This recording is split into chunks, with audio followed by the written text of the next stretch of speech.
Assalamualaikum warahmatullahi wabarakatuh. Alhamdulillah wassalatu wassalamu ala Rasulillah wa ala alihi wa sahbihi wa mawalah. Amma ba'd. Para peserta kelas khusus dalam Ramadan tahun 1443 Hijriah di Al-Mumtaz Institute. Sebelum kita masuk ke materi kajian pertama pada pertemuan perdana ini, terlebih dahulu izinkan saya untuk memperkenalkan diri. Nama saya adalah Zaki Mumtaz Ali sebagai founder atau yang menggagas adanya lembaga kursus ini Al-Mumtaz Institute yang bergerak di bidang bahasa Arab dan juga Islamic Studies. Sebelum kita masuk ke materi pembahasan kita, ada baiknya kita menjelaskan dulu tentang apa korelasi antara bahasa Arab dan Islamic Studies atau studi Islam yang salah satunya sedang kita akan bahas pada hari ini. Kita akan belajar tentang fikih, mana fikih itu masuk dalam kategori Islamic Studies. Nah, fikih ini ada kaitan eratnya dengan bahasa Arab.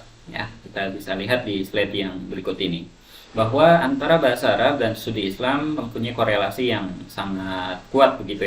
Kita sebagai umat muslim di Indonesia yang mayoritas umatnya jelas beragama Islam, ini harus sangat akrab sebetulnya dengan bahasa Arab.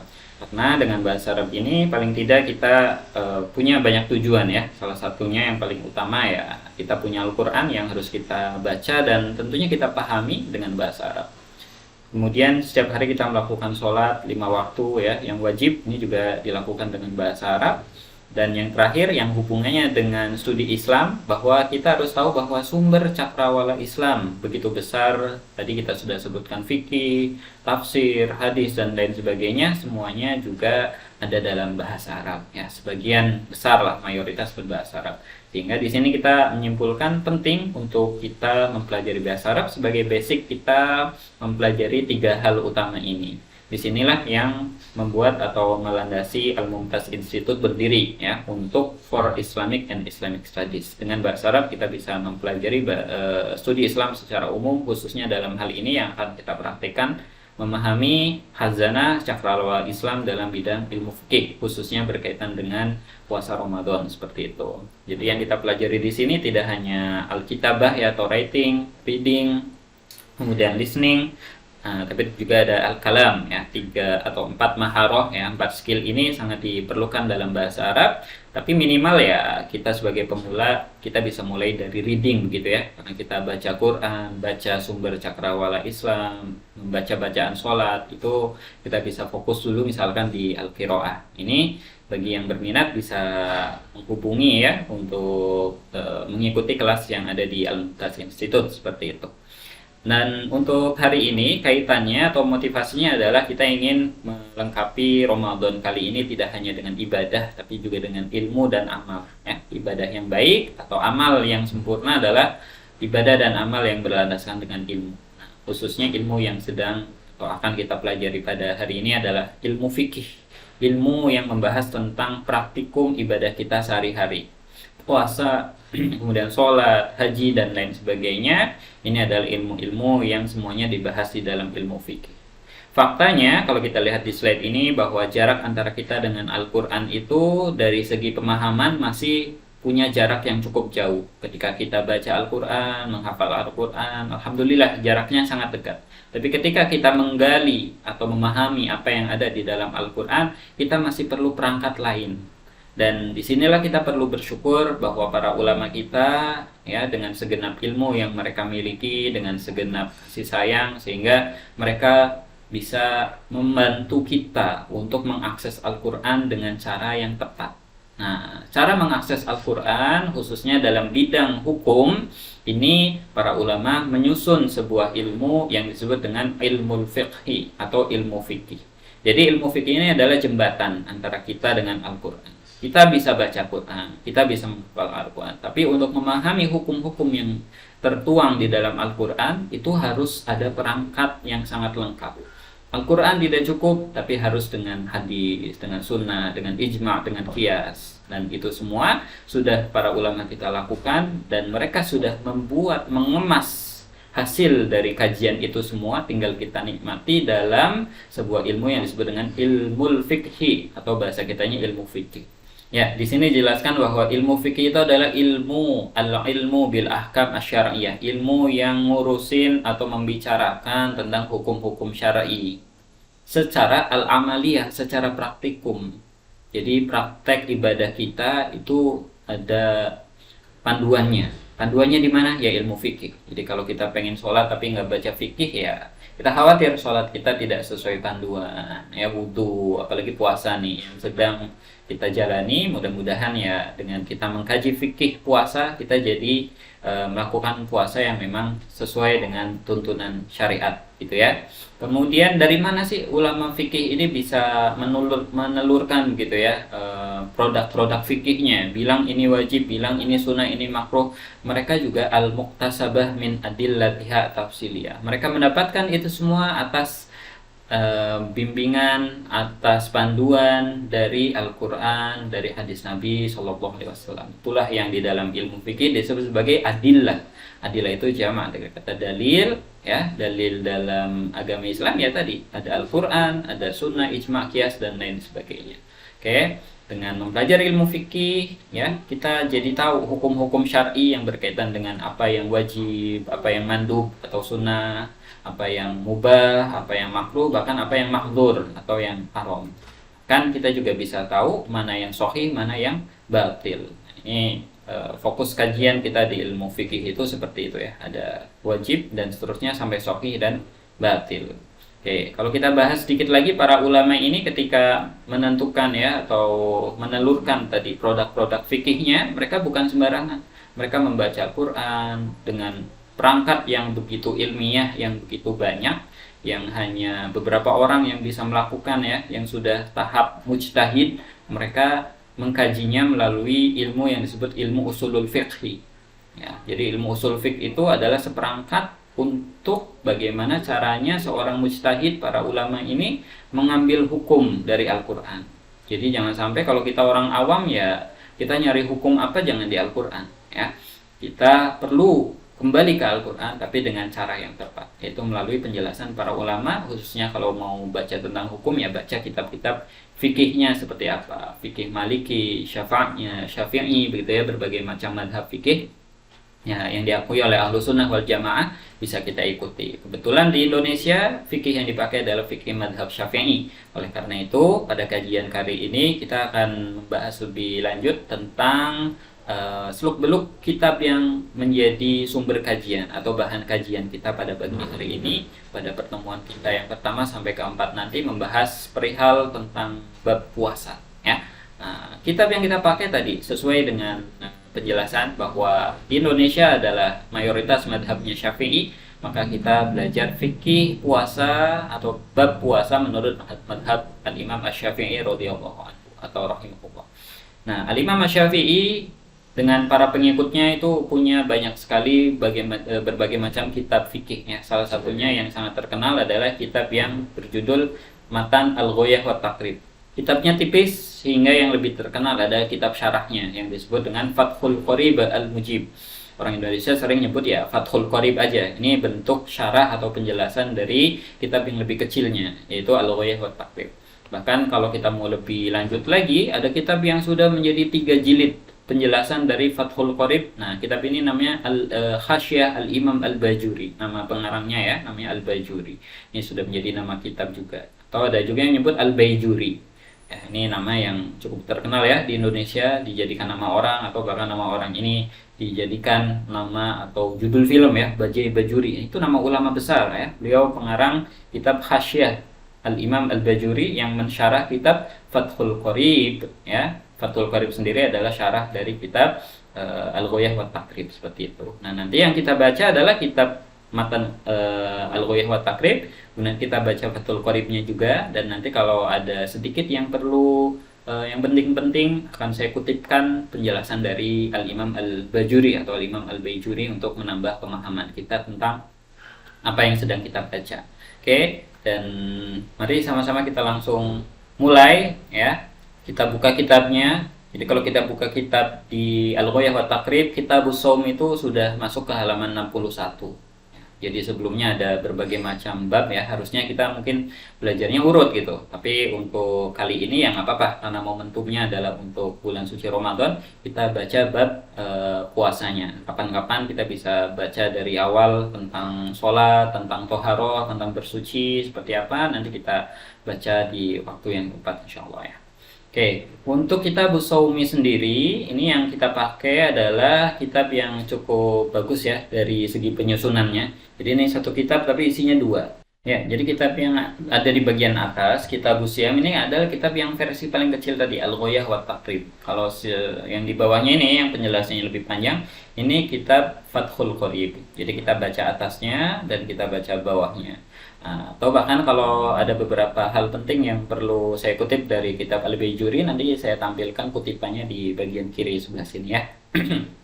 Oke, kita baca Bismillahirrahmanirrahim. Qala al-muallif, qala syarih rahimahumullah ta'ala, kitab Siyami, kitab atau bab yang membahas tentang puasa.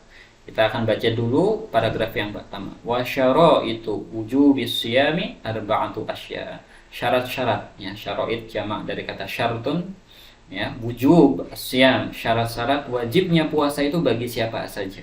Nah, ternyata arba'atu asya, bagi orang-orang yang sudah memenuhi 4 perkara ini. Arba'atu asya. Pertama, al-islamu wal bulughu wal aqlu wal qudratu 'ala shaumi. Pertama, untuk orang yang berpuasa itu wajib bagi orang yang beragama Islam, yang sudah balik, yang berakal dan mampu untuk berpuasa. Jadi ketika ada orang dia bukan beragama Islam ya berarti tidak wajib puasa ya. Atau orang yang masih kecil ya nggak wajib juga. Orang yang tidak berakal, orang yang maaf misalkan gangguan jiwa ya tidak wajib puasa gitu. Atau bahkan kita sering mengalami ya, atau kita mungkin pernah gitu mengalami kondisi yang keempat ini. Puasa itu hanya wajib untuk orang yang mampu untuk berpuasa. Sedangkan untuk orang yang sedang sakit, orang yang sedang berat karena dalam perjalanan ya maka tidak wajib ya. Jadi syarat keempat al-qudrah. Dia mampu atau tidak untuk berpuasa. Kalau tidak ya ada opsi lain ya, bisa diqadha, bisa dibayar fidyah misalkan. Nah, itu nanti ada pembahasan khusus. Nah, ini sangat simpel penjelasannya, kitab Siyam di atas karena kitabnya juga tipis ya. Nah, itu kitab dari Al-Ghoyah wa Taqrib. Sedangkan kalau kita baca di Fathul Qorib akan beda jauh atau penjelasannya lebih banyak lah, minimal seperti itu. Misalkan di sini dijelaskan wa huwa wasaumu masdaroni. Dijelaskan dulu secara bahasa apa sih yang dimaksud dengan asyam. Nah, katanya wa huwa, dan adapun asyam, wasaumu dan juga kalimat asaumu ini merupakan masdaroni, dua masdar. Oke. Nah, masdar ini kan kata benda ya. Jadi fi'il madinya pasti ada. Fi'il madi dari kata soma atau dari kata asyam atau saum ini adalah fi'il madinya soma ya. Jadi soma yasumu siyam. Jadi kalau dia telah berpuasa itu soma. Hanya di hadis ada kan man soma. Nah, ini artinya sebagai kata kerja. Tapi kalau siyam atau saum ini masdarnya, kata bendanya. Seperti itu. Oke. Kemudian apa sih secara bahasa maknanya al-imsak? Imsak itu artinya menahan. Jadi kalau saya lagi nahan sesuatu ya itu artinya saya lagi puasa, tapi puasa secara bahasa. Nah, yang kita inginkan tentunya puasa secara syariat ya. Yang syar'an apa itu? Imsakun an muftirin. Puasa itu harus menahan diri dari sesuatu yang membatalkan puasa. Muftirin ya, yang membatalkan puasa. Biniyatin maksusotin, dengan niat yang khusus, jami'a naharin, sepanjang hari. Yang namanya puasa itu harus nahar, nggak ada puasa malam-malam atau siang tapi nggak lengkap. Tapi di sini keterangannya harus jami'. Jami' itu artinya all ya, seluruh waktu puasa itu ya di siang hari kita penuhi. Nah, ini maksud siang di sini berarti dari terbit fajar sampai tenggelamnya matahari ya. Nah, itu penjelasan tentang qabilin atau jami'a naharin. Selanjutnya ada qabilin lisaumi. Jadi ini sifat dari nahar, siang, yang mana siangnya itu menerima untuk kita berpuasa. Karena ada beberapa hari ya atau siang hari ini kita nggak boleh puasa. Contohnya nanti ada hari tasyrik, hari raya Idul Fitri, Idul Adha itu kan termasuk hari yang dilarang untuk berpuasa. Nah, syaratnya puasa ini diterima min muslimin, akilin, tohirin, dari orang muslim yang berakal, yang suci dari haid dan nifas. Ini khusus untuk kaum wanita ya, seperti itu. Nah, jadi sini jelaskan tadi apa saja yang dimaksud dengan pengertian puasa. Kita udah tahu, dijelaskan oleh pengarang Fathul Qorib ya di sini. Kemudian kita juga tadi tahu syarat wajibnya puasa itu hanya untuk orang yang memenuhi 4 syarat ini: Islam, baligh, berakal, dan mampu. Gitu. Nah, makanya sini ada keterangan nih, fala yajibu as-saumu 'alal muttasifi bi adadi dalika. Maka puasa tidaklah wajib untuk orang-orang yang disifati dengan lawan dari yang demikian tadi. Lawannya Islam, kafir atau murtad. Lawannya balik, sobi yang masih kecil. Lawannya akal, ya majnun. Lawannya kudroh, ya tidak mampu, adamul kudroh gitu ya. Jadi kalau kita sudah memenuhi 4 syarat ini, wajib bagi kita untuk melakukan puasa. Seperti itu. Nah, ini penjelasan sedikit yang bisa saya kutip dari kitab Al-Baijuri ya, yang penting-penting. Misalkan dalam bab ini dijelaskan di bagian paling awal itu alasan kenapa pengarang kitab ya Al-Ghayah wa Taqrib ini mendahulukan bab puasa daripada haji. Nah, ini menurut jumhur ulama li'annahu afdal minhu, karena puasa itu lebih utama daripada haji. Ya, tapi ada juga wakila, kila itu artinya dikatakan, atau ada pendapat lain yang mengatakan al-hajju afdal minhu. Yang namanya haji itu lebih utama daripada puasa gitu. Apa alasannya? Li'annahu wadhifatul umri, karena yang namanya haji itu tugas sekali seumur hidup, maka lebih mulia. Bahkan li'annahu yukaffiru al-kaba'ira wa saghaira. Namanya haji itu bisa menghapuskan dosa-dosa besar, apalagi yang kecil gitu. Nah, tapi lagi-lagi kita pakai pendapat mayoritas yang mengatakan ya puasa lebih utama. Likathroti afrodi man yajibu ala shaumi. Karena yang orang yang wajib puasa itu jumlahnya lebih banyak binisbah daripada li afrodi man yajibu alaihi haji. Orang yang atau personal yang wajib atasnya untuk melakukan ibadah haji. Haji mah enggak semua orang wajib, tapi puasa wajib bagi semua orang ya. Tentunya yang tadi sudah memenuhi syarat wajib yang sudah disebutkan tadi. Ini penjelasan pertama di Al-Baijuri atau Al-Baijuri. Nah, paragraf kedua saya kutip di sini tentang bagaimana hukum orang yang menentang kewajiban puasa. Jadi wajibnya puasa itu udah ma'lumun minad dini bid-darurah, sudah mafhum secara apa ya, secara umum lah, orang tuh tahu bahwa puasa itu wajib gitu. Puasa Ramadan ya. Nah, fayakfuru jahiduhu, maka hati-hati orang yang menentang kewajiban puasa itu bisa dianggap kafir gara-gara keyakinan ya. Jadi harus kita pastikan ya, kita meyakini bahwa puasa itu wajib gitu. Illa in kana qariba ahdin bil Islam, kecuali seseorangnya ini dia baru masuk Islam ya, atau dia udah lama masuk Islam tapi tinggal di belantara misalkan, nasya'a ba'idan anil ulama, dan nggak ada ulama di sana, sehingga dia ya wajar gitu, tinggal dikasih tahu aja, jangan langsung dikafirkan, karena dia bukan orang yang patut dikafirkan, dia adalah orang-orang yang patut untuk diberikan pencerahan seperti itu. Oke, paragraf berikutnya yang tidak kalah penting juga di sini kaitannya dengan kapan puasa itu dimulai ya. Jadi wajib puasa itu secara umum ya untuk semua manusia, semua orang muslim. Ini ada beberapa ketentuan atau ketetapan gitu ya. Nah, khususnya yang kita terjadi ya, keputusan pemerintah pada tahun ini 2022 ini menggunakan istikmal Sya'ban. Di bulan Sya'bannya digenapkan menjadi 30 hari. Ya, karena ketika tanggal 29 hilal Ramadannya belum nampak. Jadi ya sudah 29-nya digenapkan menjadi 30 hari. Oke. Nah, atau kalaupun ternyata pas tanggal 29 kita bisa meru'yatul hilal, kita bisa melihat hilal secara langsung atau dengan alat ya, hilalnya sudah nampak ya, berarti itu sudah ganti tahun. Sudah ganti apa namanya? Sudah ganti bulan ya. Nah, ini seperti terjadi di tahun-tahun sebelumnya. Di bulan Sya'bannya itu 29 hari, kemudian pas maghrib langsung masuk ke 1 Ramadan. Nah, adapun teman-teman kita misalkan yang puasa lebih awal, mereka biasanya menggunakan metode hisab, ya, penghitungan. Jadi dihitung secara ilmu astronomi Islam atau ilmu falak, akhirnya menetapkan bahwa jatuhnya 1 Ramadan adalah di tanggal 2 April ya, kalau pemerintah kan tanggal 3. Nah, ini tidak masalah, ini hanya perbedaan metode ijtihad saja, walaupun berbeda ya nggak masalah. Ini masalah yang tidak perlu dibesar-besarkan, justru kita diminta untuk saling memahami, toleran terhadap perbedaan yang indah ini. Oke. Kemudian berikutnya tadi udah dijelaskan ya bahwa puasa yang menerima atau hari yang menerima untuk kita puasa di dalamnya itu ya terkecuali darinya wa kharaja bihi yaumal aid. Ada 2 hari Id yang nggak boleh kita puasa. Meskipun kita memenuhi seluruh syarat, kita niat puasa, kita nggak batal gitu, itu nggak boleh. Karena memang harinya saat itu tidak boleh puasa. 2 hari Id, kemudian 3 hari tasyrik, dan ada yang disebut dengan yaumus syak, kalau kita puasa tanpa sebab di hari tersebut. Nanti ada pembahasan khusus tentang hari-hari yang dilarang puasa ini.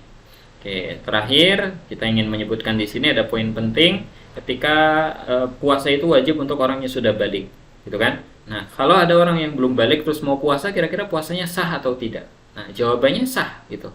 Karena balik ini adalah syarat wajib. Itu kalau sudah wajib, kalau sudah balik wajib puasa gitu. Tapi kalaupun dia belum balik tapi sudah mumayyiz, oke, dia pengen puasa, puasanya sah, ya, meskipun tidak diwajibkan atasnya, gitu. Nah, oleh karena itu di sini diberikan tuntunan kalau ada anak yang usianya sudah 7 tahun itu yu'maru bihi. Nah, harus sudah disuruh untuk puasa. Oke. Nah, kemudian in atau kohu tentunya ya kalau dia sudah mampu. Tapi kalau misalkan ada kondisi khusus ya jangan dipaksakan. Bahkan di sini ada penyebutan wa yudrobu alaihi li'ashrin. Boleh si anak ini diberikan punishment yang tepat gitu ya. Nah, dicubit yang tidak menyakiti atau diberikan punishment lah ketika dia sudah berumur 7 tahun kemudian sampai dia sudah berumur li'ashrin, berumur 10 tahun itu sudah boleh diberikan punishment seperti itu. Nah, ini dikiaskan dengan dalil ketika sholat, kama fi sholati. Dalam bab sholat kan seperti itu. Orang yang atau hadisnya ya, muru auladakum bis sholati. Perintahlah anak-anak kalian untuk melakukan sholat ketika umurnya 7 tahun dan 10 tahun sudah bisa diberikan punishment, tapi yang tepat gitu ya, bukan yang menyakitkan seperti itu. Baik, untuk hari ini alhamdulillah kita belajar ya dari awal tadi tentang bagaimana hubungan bahasa Arab dan studi Islam, kemudian fikih itu seperti apa, kemudian kitab yang sedang kita kaji pada kesempatan kali ini, dan tadi kita juga sudah membaca sebagian kitabnya di bab syara'id wujubis shiyam. Insyaallah pekan depan pertemuan kedua kita akan membaca tentang faraidu as-shaumi ya. Hal yang wajib dilakukan oleh orang yang akan atau berpuasa itu seperti apa, ada niat dan lain sebagainya, kita lihat di pertemuan yang berikutnya. Demikian ya untuk hari ini, jazakumullahu khairan. Semoga kita bisa menjalankan puasa ini dengan maksimal, dengan memahami ketentuan-ketentuannya, khususnya yang berkaitan dengan ilmu fikih itu sendiri. Demikian, wallahu a'lam bishawab. Assalamualaikum warahmatullahi wabarakatuh.